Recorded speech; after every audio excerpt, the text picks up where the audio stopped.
The Bride, Bonnie and Stein. Frankenstein's gangster running things in old Chicago, and his bride is gonna help him, wipe out the competition? Avoid tax evasion charges? I don't know. But Bonnie and Stein. At least that's what I was hoping for. When I saw the trailer for this, I thought, what's this? This could be cool. Bride of Frankenstein as a 30s gangster-era gun mall? Go on. Then I saw the smarmy look in the trailer, and I thought, oh no. 2 lemons. Are these going to be characters in a period piece, but they have attitudes and perspectives of modern-day gender studies majors? Scared?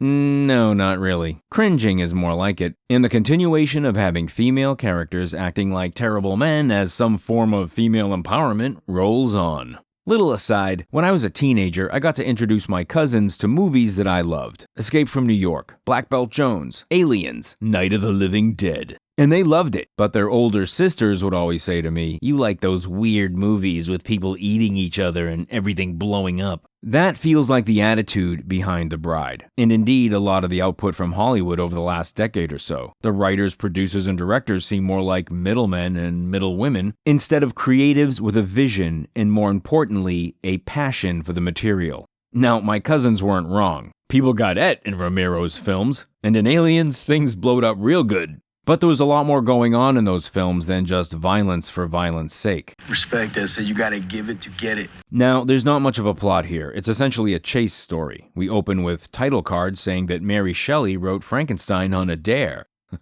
Not great. Already starting off like a petulant child trying to get attention. Truth or dare? What is this, Jan Brady's slumber party? Who's the cutest boy you know? Truth or dare? Strike one. Then we get Mary Shelley speaking to us from the abyss, beyond the grave, lamenting that she didn't get to write the story that she wanted. She's cursing, swearing, sounds drunk. It doesn't really seem like what you would expect from a portrayal of Mary Shelley. Strike two. 2 lemons. Then we see the title character as she's partying and carousing with some gangsters. Then she seems to get possessed by the spirit of Mary Shelley's drunken Brigadier General ghost. She grandstands for like 3 minutes while possessed by this spirit spouting a bunch of nonsense, and none of the gangsters take her out, get violent with her, shut her up. Can't really say these guys are these horrible misogynists and then they just kind of let her grandstand a bunch of BS at a party. Wow, strike three. I told you not to swing, you idiot! Frank shows up at the doctor's office and wants a bride. Curiosity kindled, Annette Bening is happy to launch monstermate.com.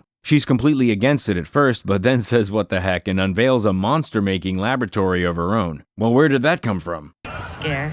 So they dig up the dead mall, reinvigorate her, he takes her dancing, some jerks provoke a violent encounter, yawn. And they go on the run. It's one unrelated scene after another after that. In each one, the action centers on a man being an over-the-top misogynist and ends with the cheap thrill of violent comeuppance. And there's a bunch of tacked-on subplots. There's an off-brand Nick and Nora detective team, Grandma, what large glasses you have. played by director's hubby Peter Sarsgaard and a plucky Penelope Cruz. And of course, Sarsgaard cries in the movie. There's a mob boss who wants the bride dead for some half-baked corruption plot. Psst. Movie. Everyone knows politicians are being bribed by the crime lord. It's no good just stating the obvious in a crowded room. And there's a scene where the bride has inspired a riot girl movement of young women. Oh my god, are you 20 years too late with this? It's very tacked on and underwritten. It's completely unclear what their motivation or goals are, other than running around in smeared makeup, firing pistols in the air, and yelling brain attack. And badness and bad men being bad is bad. Truly, you have a dizzying intellect. Hey!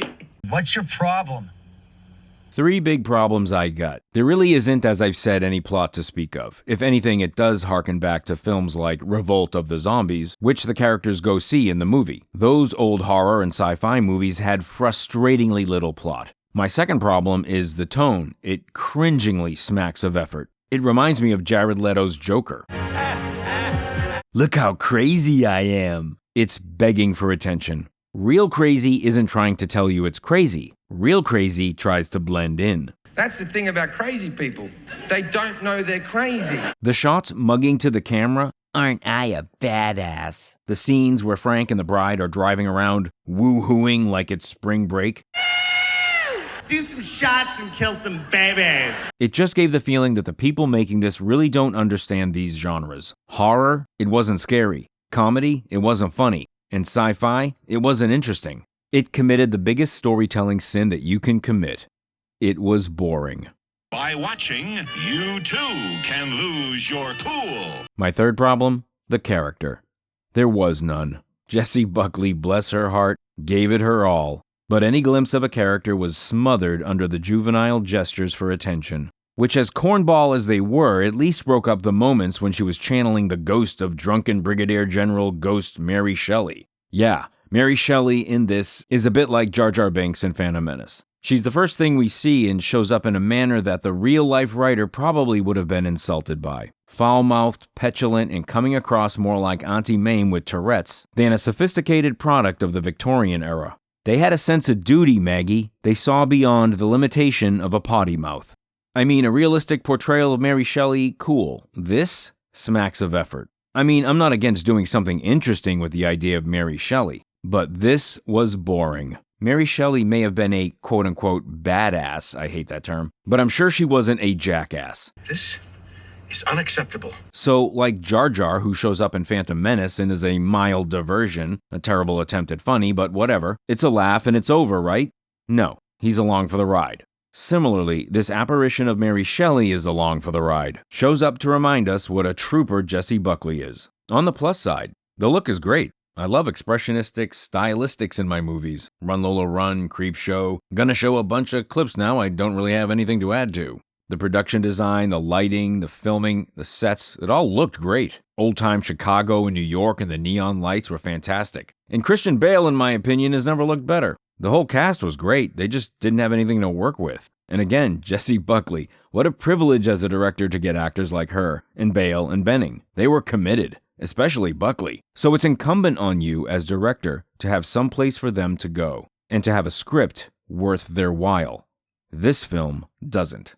It's like Girls Gone Wild, a Tampa Bay wet t-shirt contest, spring break for monsters, woo-hooing with the overwrought enthusiasm of frat boys and sorority girls.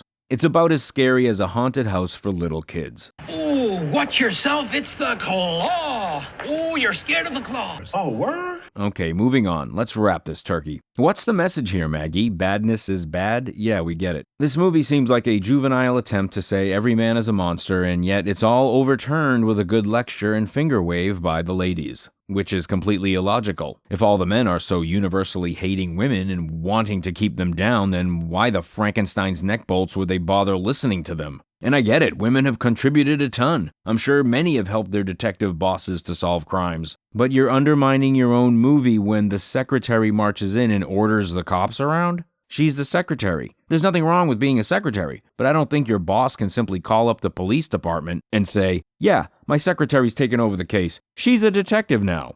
That's how that works?